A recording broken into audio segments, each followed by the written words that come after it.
pourtant, Sophia et Integra ont une longue histoire. Ça fait bientôt 30 ans. L'année prochaine, nous allons fêter les 30 ans du site. Nos produits sont parfois perçus comme des concentrés de technologie. Pour certains, ça peut être le cas, comme les machines d'ablation des tumeurs à ultrasons. Pour d'autres, pour autant, il y a beaucoup de manuels et de mécaniques très simples, de principes de mécanique qui s'appliquent. Des produits pour traiter l'hydrocéphalie, des valves que l'on fait toujours sur le site. Des produits pour l'électrophysiologie, traitement par l'électrophysiologie, et puis également des produits pour administrer des médicaments sous intraveineuse.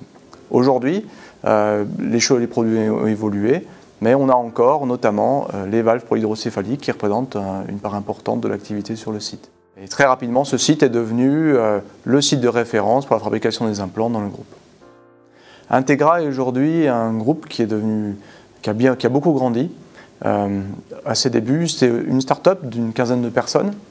Et puis, aujourd'hui, on est 3500 personnes dans le monde, 3500 salariés. Le chiffre d'affaires approche le milliard de dollars. Et le site de Biot représente une centaine de personnes. Une contribution, somme toute, assez modeste dans le groupe, mais avec des produits qui sont importants dans la mesure où ils permettent de conserver certains comptes clés ou de rentrer sur certains marchés. Et d'ailleurs, Integra, depuis ses origines, est essentiellement une société basée sur la chirurgie reconstructrice. On parle de régénération des tissus mous.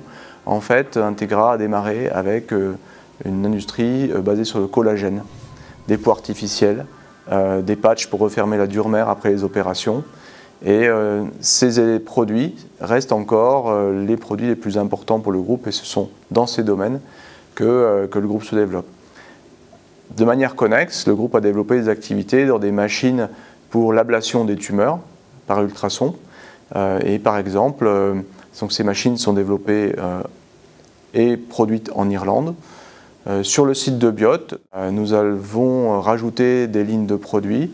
Les plus anciennes qui ont été rajoutées par Integra datent de 2003. Ce sont des électrodes pour la cartographie des signaux en surface du cerveau ou en profondeur pour diagnostiquer l'épilepsie. Et puis actuellement, nous avons un gros projet qui consiste à transférer toute l'activité de notre site allemand, qui était un site relativement petit, mais qui contribuera dans le futur, lorsqu'on va démarrer la production ici, très significativement à la croissance du site de Sophia, puisque nous allons créer une bonne vingtaine d'emplois grâce à ces nouveaux produits, qui sont des sondes pour mesurer la teneur en oxygène des tissus.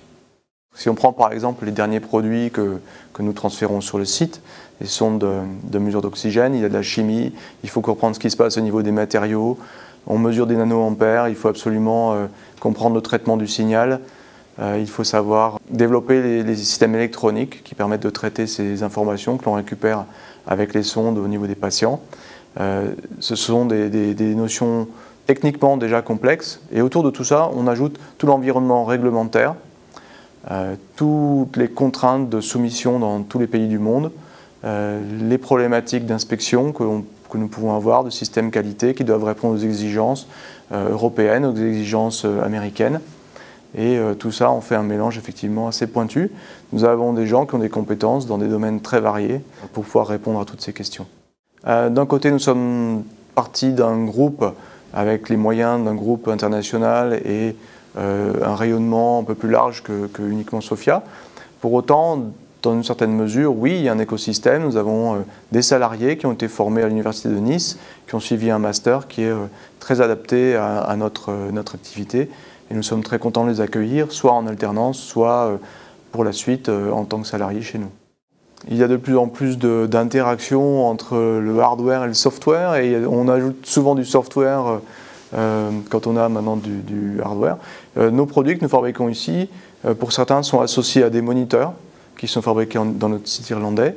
Donc forcément, le software, on doit à la fois le produire avec les machines en Irlande, mais aussi ici le comprendre, parce que lorsque nous enregistrons nos produits, nous devons les considérer comme un système, et il se trouve que donc, les sondes ne peuvent pas être vendues toutes seules. Il faut donc considérer effectivement le hardware, le software et comprendre comment le tout fonctionne. Et il faut savoir que le dispositif médical en France est en réalité beaucoup repose beaucoup sur des opérations manuelles et crée d'ailleurs beaucoup d'emplois dans des petites structures de la taille de la nôtre, voire plus petites, et qui fabriquent des implants à base de métal, en usinant, en polissant, avec plein de métiers qui peuvent paraître aujourd'hui un peu archaïques, mais qui sont aujourd'hui indispensables pour fabriquer en petite série des produits qui vont après être implantés dans le corps humain.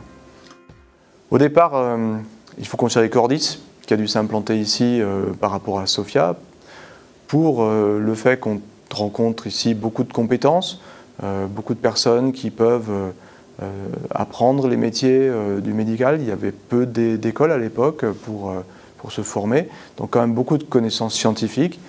Une faculté de pharmacie également, sur Nice, qui a permis d'embaucher des gens qui sont d'ailleurs encore sur le site et qui sont des piliers de l'organisation réglementaire, même pas uniquement du site, mais d'Integra.